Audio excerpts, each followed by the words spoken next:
Hello. Today is October 3rd, 2022. Hope you are well today. So, today we're going to talk about feeling good and, in a way, success, like we've talked about in a few of our last recordings. Because success and feeling good, it seems like they should go hand in hand, all right?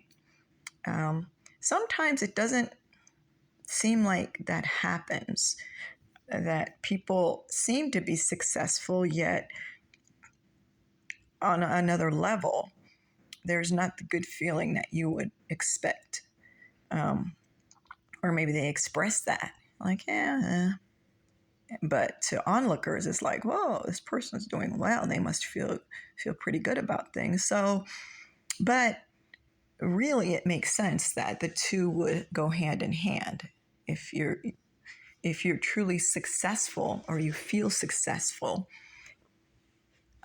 you would be feeling good about that on a deeper level than just the stuff, the obvious manifestations of what a successful person looks like.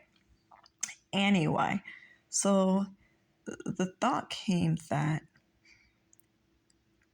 perhaps if we were to put more emphasis, if we placed more emphasis on moving in the direction that feels good to us over moving in the direction that looks good or seems to be good or other people say is good, maybe then we would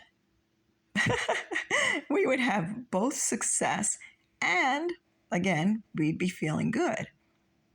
So let's break this down.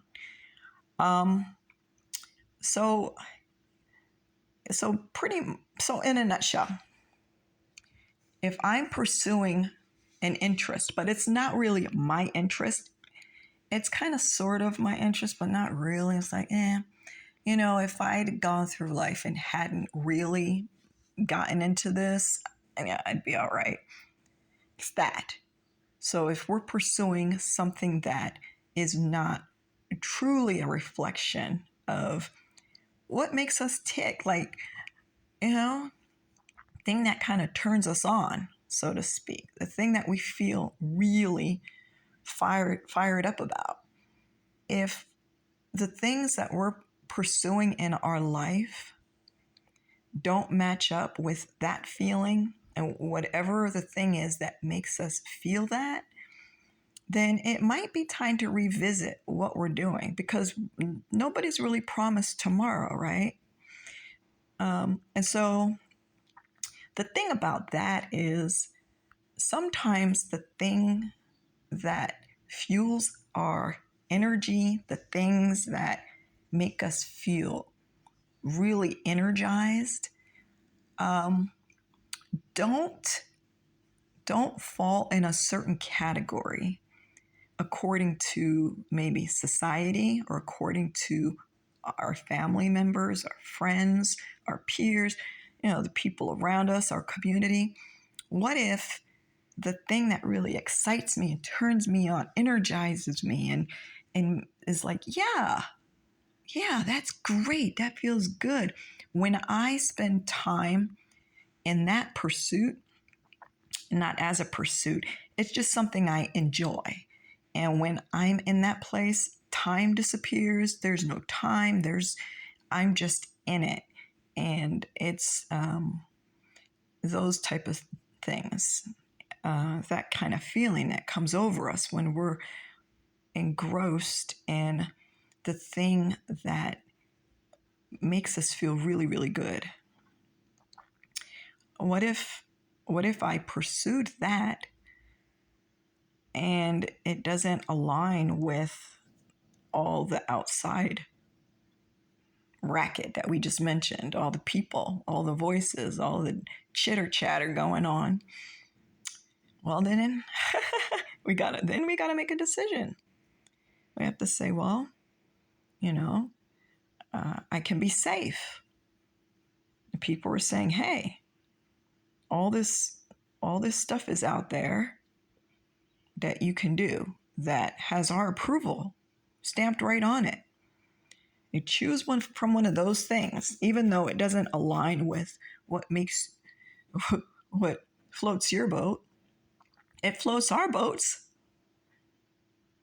Now we can do that, and we can play it safe, and we can pay the bills. And by the way, some of us are not maybe right at this moment in a position where we could just be like, okay, I'm going to just do whatever I want to do. Some of us have people depending on us. We have kids or other responsibilities that must be met. And so, we have to take it all into consideration. But again, at the same time, is like when we've come on the scene here with built-in abilities, built-in talents, a propensity for certain skills and all this kind of stuff, and yet we kind of say, yeah, maybe on the weekends I'll dabble a little in something that I really, really enjoy. It makes me feel good. But as far as the bulk of my time, I'm going to spend it doing something that none of those things is really, I'm not going to need any of that stuff for this thing that I'm going to be engaged in most of the time. That was a long sentence. So the bottom line is we have to decide. And if we are blessed enough to be in a position where we can make a choice to do the thing that really energizes and excites us and feels like it's very much who we are, then what is that saying? If you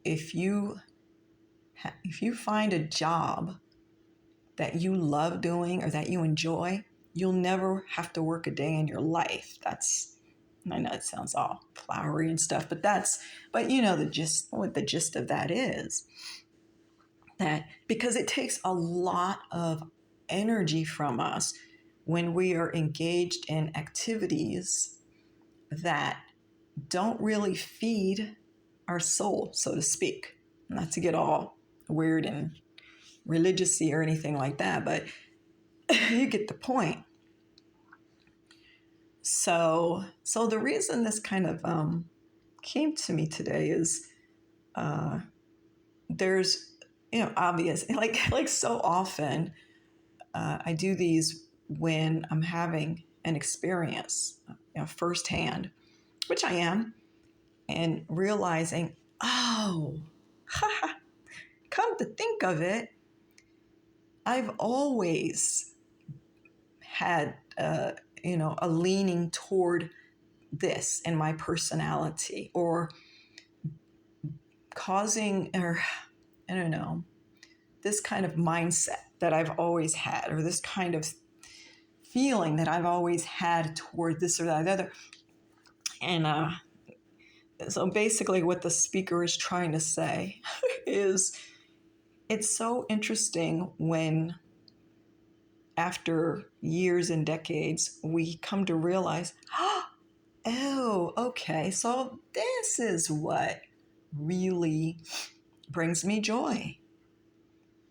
And then say, okay, now, how can I arrange my affairs so that there's more of that? And maybe it won't be, our employment, our source of income.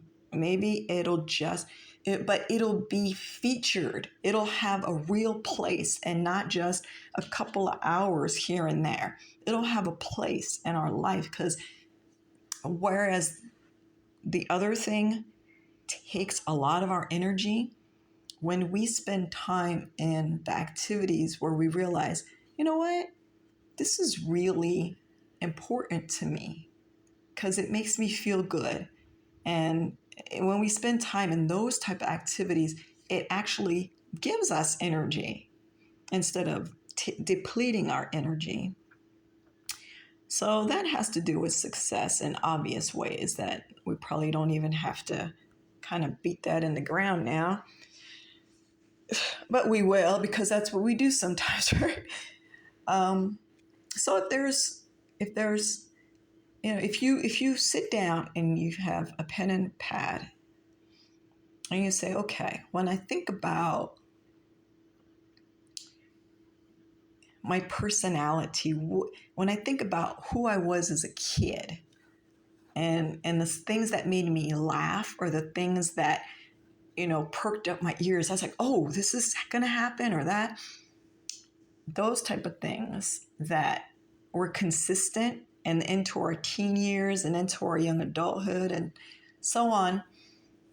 Different situations where it's like, oh yeah, I guess I always did have that kind of a thing about me. I guess I always did look at situations this way. I guess I always,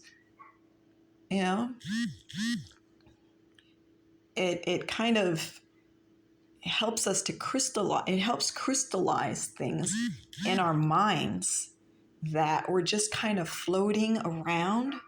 And then who knows? Because that's what happened with myself. I said, okay, for sure, this endeavor that I kind of have been piddling around with over the last few years, and I kind of little bit put my toes in the water of it.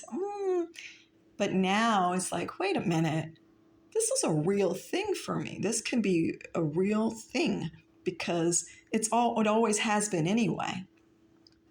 And that's the other thing, is if it really is something that is part of your nature, you naturally speak this way or behave this way or think this way, and it's, well then, the point is that you're going to be able to feature that in your life in a big way now, because now you realize, oh, now figuring out exactly how to do that, that's on us. We get to figure this out. But in a nutshell, that sounds a lot like success, at least from the point of view of the speaker, right? So anyway, if that resonates with you, well then great, good. And, best wishes to you and whatever realization you might come to in a big way. And just go for it, even if it doesn't have to be this big explosion of a thing. The big explosion happened for me in just realizing the thing. Now it's about forming, doing something with it all. When you've got the tools already in your toolkit where other people may not, when you have strengths and talents, why not? Why not? It just comes down to, taking the risk or taking that leap and moving with it, and knowing, for better or for worse, it's gonna float my boat, so to speak. Anyway, as always, we want to wish you much love. Bye.